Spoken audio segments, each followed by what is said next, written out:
2026ರ ಗ್ರಾಮ ಪಂಚಾಯಿತಿಯಲ್ಲಿ ಈ ಹೊಸ 3 ರೂಲ್ಸ್ಗಳನ್ನು ನೀವು ಫಾಲೋ ಮಾಡಿಲ್ಲ ಅಂತ ಅಂದರೆ ನೀವು ಎಲೆಕ್ಷನ್ಗೆ ನಿಂತ್ಕೊಳ್ಳೋ ಅರ್ಹತೆಯನ್ನು ಕಳ್ಕೊತೀರಾ. ನಾಮಿನೇಷನ್ ಮತದಾನ ಫಲಿತಾಂಶಕ್ಕೆ ಡೇಟ್ ಫಿಕ್ಸ್ ಆಗಿದೆ. ಹಾಗಾದ್ರೆ ಏನೆಲ್ಲ ರೂಲ್ಸ್ಗಳನ್ನು ಫಾಲೋ ಮಾಡಬೇಕು, ಯಾವಾಗ ಚುನಾವಣೆ ನಡೆಯುತ್ತಿದೆ, ಎಲ್ಲ ಸಂಪೂರ್ಣವಾಗಿ ಈ ವಿಡಿಯೋದಲ್ಲಿ ನೋಡೋಣ.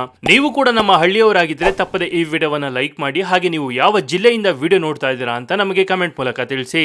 ಇಡೀ ಕರ್ನಾಟಕದಾದ್ಯಂತ ಇರುವ ಎಲ್ಲ ಗ್ರಾಮ ಪಂಚಾಯಿತಿಗಳ ಚುನಾವಣೆ ಡೇಟ್ ಫಿಕ್ಸ್. ರಾಜ್ಯದಲ್ಲಿ ಪ್ರತಿಯೊಂದು ಗ್ರಾಮ ಪಂಚಾಯಿತಿ ಹಳ್ಳಿಗಳಲ್ಲಿ ಗ್ರಾಮ ಪಂಚಾಯಿತಿ ಚುನಾವಣೆ ಎಂದರೆ ಹಬ್ಬವೇ ಹಬ್ಬ. ಚುನಾವಣೆ ಸ್ಪರ್ಧಿಗಳು ಹಾಗೂ ಚುನಾವಣಾ ಪ್ರಚಾರಗಳು ಜೋರಾಗಿ ನಡೆಯುತ್ತವೆ. ಕರ್ನಾಟಕ ರಾಜ್ಯ ಚುನಾವಣಾ ಆಯೋಗವು ರಾಜ್ಯ ಸರ್ಕಾರವು ಗ್ರಾಮ ಪಂಚಾಯಿತಿಗಳ ಚುನಾವಣೆಯ ದಿನಾಂಕವನ್ನು ನಿಗದಿ ಮಾಡಿ ಎಲ್ಲ ಜಿಲ್ಲಾಧಿಕಾರಿಗಳಿಗೆ ಮಾರ್ಗಸೂಚಿ ಪ್ರಕಟಣೆ ಮಾಡಲಾಗಿದೆ.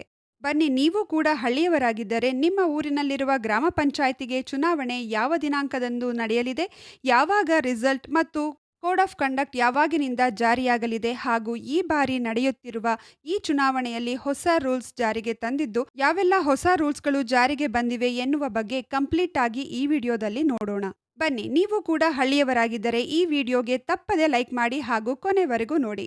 ರಾಜ್ಯ ಸರ್ಕಾರವು 2026ರಿಂದ 31ನೇ ಸಾಲಿನ ಗ್ರಾಮ ಪಂಚಾಯಿತಿಗಳ ಚುನಾವಣೆಗೆ ಪೂರ್ವ ಸಿದ್ಧತೆ ಮಾಡಿಕೊಳ್ಳಲು ರಾಜ್ಯದ ಎಲ್ಲ ಜಿಲ್ಲಾಧಿಕಾರಿಗಳಿಗೆ ಗ್ರಾಮೀಣ ಅಭಿವೃದ್ಧಿ ಹಾಗೂ ಪಂಚಾಯತ್ ರಾಜ್ ಇಲಾಖೆ ಕಾರ್ಯದರ್ಶಿ ಸೂಚನೆ ನೀಡಿದ್ದಾರೆ.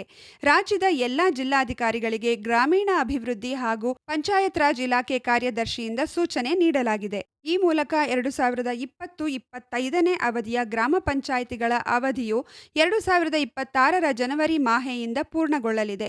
ಗ್ರಾಮ ಪಂಚಾಯಿತಿಗಳ ಚುನಾವಣೆ 2026ಕ್ಕೆ ಮುಹೂರ್ತ ಫಿಕ್ಸ್.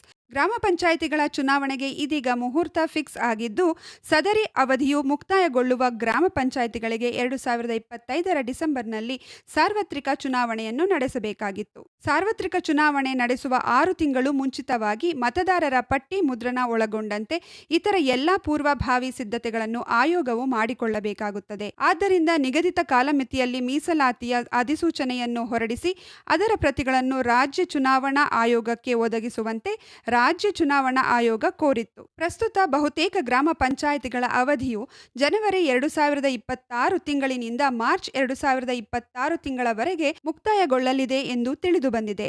ಚುನಾವಣೆಗೆ ಬೇಕಾದ ಅಗತ್ಯ ಕ್ರಮಗಳು ಕರ್ನಾಟಕ ಗ್ರಾಮ ಸ್ವರಾಜ್ ಮತ್ತು ಪಂಚಾಯತ್ ರಾಜ್ ಅಧಿನಿಯಮ 1993ರ ಅಡಿಯಲ್ಲಿ ಗ್ರಾಮ ಪಂಚಾಯಿತಿಗಳಿಗೆ 2026-31ನೇ ಸಾಲಿನ ಗ್ರಾಮ ಪಂಚಾಯಿತಿ ಸಾರ್ವತ್ರಿಕ ಚುನಾವಣೆ ನಡೆಸಲು ಬೇಕಾಗಿರುವ ಎಲ್ಲ ಅಗತ್ಯ ಪೂರ್ವ ಸಿದ್ಧತೆಗಳನ್ನು ಮಾಡಿಕೊಳ್ಳುವಂತೆ ತಮಗೆ ಸೂಚಿಸಿದೆ. ಜಿಲ್ಲಾಧಿಕಾರಿಗಳು ಪೂರ್ವ ಸಿದ್ಧತೆಗೆ ಸಂಬಂಧಿಸಿದಂತೆ ತೆಗೆದುಕೊಂಡ ಕ್ರಮದ ಬಗ್ಗೆ ವಿವರಣೆಯನ್ನು ಸರ್ಕಾರಕ್ಕೆ ಮತ್ತು ರಾಜ್ಯ ಚುನಾವಣಾ ಆಯೋಗ ಕರ್ನಾಟಕರವರಿಗೆ ಸಲ್ಲಿಸುವಂತೆ ತಮಗೆ ತಿಳಿಸಲು ನಿರ್ದೇಶಿಸಲ್ಪಟ್ಟಿದ್ದೇನೆ.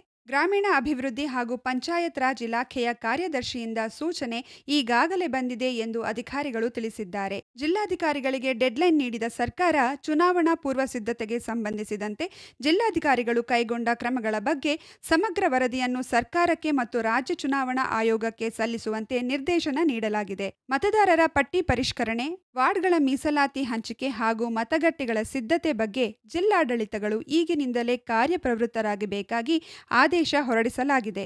ಗ್ರಾಮ ಪಂಚಾಯತ್ ಚುನಾವಣೆ ಪ್ರಮುಖ ಅಂಶಗಳು. ಇನ್ನು ಗ್ರಾಮ ಪಂಚಾಯತ್ ಚುನಾವಣೆ ಬಗ್ಗೆ ನೀಡಿರುವ ಮಹತ್ವದ ಆದೇಶದಲ್ಲಿ ಪ್ರಮುಖವಾಗಿ 2026-31ನೇ ಸಾಲಿನ ಪಂಚಾಯತ್ ಸಾರ್ವತ್ರಿಕ ಚುನಾವಣೆ ನಡೆಯಬೇಕು. ಈ ಚುನಾವಣೆ 2026ರ ಜನವರಿಯಿಂದ ಮಾರ್ಚ್ ತಿಂಗಳ ಅವಧಿಯಲ್ಲಿ ಪ್ರಸ್ತುತ ಪಂಚಾಯತ್ಗಳ ಆಡಳಿತ ಅಂತ್ಯವಾಗಲಿದೆ. ಹೀಗಾಗಿ ಆದೇಶದ ಅನುಸಾರ ಮೀಸಲಾತಿ ಅಧಿಸೂಚನೆ ಮತ್ತು ಮತದಾರರ ಪಟ್ಟಿ ಸಿದ್ಧಪಡಿಸಲು ಜಿಲ್ಲಾಧಿಕಾರಿಗಳಿಗೆ ಸೂಚನೆ ನೀಡಲಾಗಿದ್ದು, ಕೈಗೊಂಡ ಕ್ರಮಗಳ ಬಗ್ಗೆ ಚುನಾವಣಾ ಆಯೋಗಕ್ಕೆ ವರದಿ ಸಲ್ಲಿಸುವುದು ಕಡ್ಡಾಯ ಎಂದು ತಿಳಿಸಿದೆ. ನೋಡಿದಲ್ಲ ಸ್ನೇಹಿತರೆ, ಗ್ರಾಮ ಪಂಚಾಯತಿ ಚುನಾವಣೆಗೆ ಯಾವೆಲ್ಲ ಹೊಸ ರೂಲ್ಸ್ಗಳು ಜಾರಿಯಾಗಿದೆ ಅಂತ. ಈ ಬಗ್ಗೆ ನೀವೇ ಹೇಳ್ತೀರಾ? ನಿಮ್ಮ ಅನಿಸಿಕೆ ಅಭಿಪ್ರಾಯಗಳನ್ನು ನಮಗೆ ಕಮೆಂಟ್ ಮೂಲಕ ತಿಳಿಸಿ. ಹಾಗೆ ಈ ವಿಡಿಯೋವನ್ನು ಯಾರೆಲ್ಲ ಗ್ರಾಮ ಪಂಚಾಯತಿ ಚುನಾವಣೆಗೆ ನಿಂತ್ಕೋಬೇಕು ಅಂದ್ಕೊಂಡಿದ್ದಾರೆ ಅಂಥವ್ರಿಗೆ ಈ ವಿಡಿಯೋವನ್ನು ಶೇರ್ ಮಾಡಿ. ಹಾಗೆ ಇಲ್ಲಿವರೆಗೂ ವಿಡಿಯೋ ನೋಡಿದ್ದಕ್ಕೆ ಧನ್ಯವಾದಗಳು. ಶುಭ ದಿನ.